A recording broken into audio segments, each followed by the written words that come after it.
I'm still working to find out a lot of information as it pertains to Brock Lesnar. It was revealed today that Brock Lesnar has re-signed with WWE. I've been reporting in the Fightful Wrestling Weekly on this podcast over and over again. They had the rights to Brock Lesnar through August. There were also reports that from Pro Wrestling Sheet that Lesnar and Vince McMahon got into an altercation last night after the WrestleMania main event. There was also a report from Jeremy Botter saying that there was an audible called in the middle of the ring last night. Now, I'll say this. Vince McMahon, I would find it very hard to believe that he would call an audible without having a guy contracted. So if he called an audible in the ring, I 99% guarantee you there was no ifs, ands, or buts about Brock Lesnar having another date. Vince McMahon will not. We've seen what he's willing to do to make sure that his top title isn't just dropped by somebody leaving. We've seen that before. We saw that 20 years ago. Yeah. However, there's a lot of information coming in about this and working really, really hard to find out what I can. Greatest Royal Rumble. It's Roman Reigns versus Brock Lesnar. And do you think it's the common theme that many people think it is maybe this crowd in Saudi Arabia cheers Roman Reigns and that's why they want to do it there? Well, yeah. I mean, well, I've seen a lot of people like, I have a theory that this is why they actually did it. Like, yeah, no, it's not a theory. That's why they did it.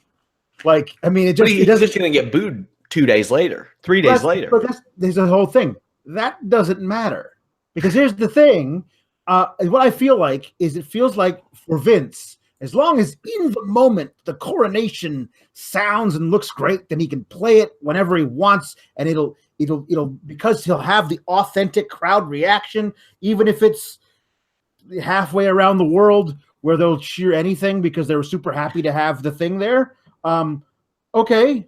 Like it's a weird thing, but like the 25th Amendment to our Constitution allows for people to say to the president, you're unfit to make decisions, so we're going to remove you from office. This is so insane that he watched last night happen and says, you know what?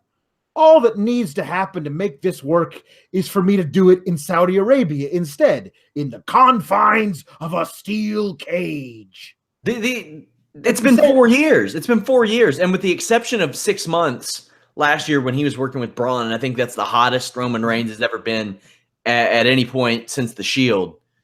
And even then it was in a different role. Braun was the babyface, essentially. People wanted him. So I don't know, man. I just know one thing. Vince McMahon isn't going to change stuff up if he doesn't know that that guy is coming back. Also, I was told by many people that were backstage that there were cameras everywhere, so they were suspicious that the Brock Lesnar Vince McMahon interaction was for the cameras, was for an eventual WWE 24, for something of that nature. So. Well, they'd be filming that stuff for a WWE 24 anyway, regardless of whether or not that particular thing would have happened.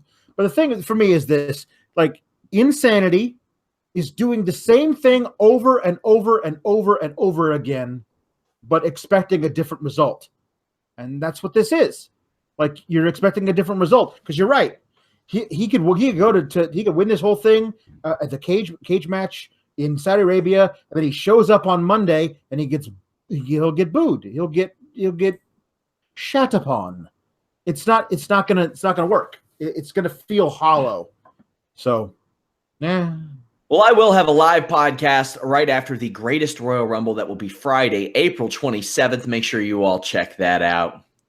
By the way, does that title not feel like something like the Saudi prince said? Exactly, yes. And we will call it the Greatest Royal Rumble.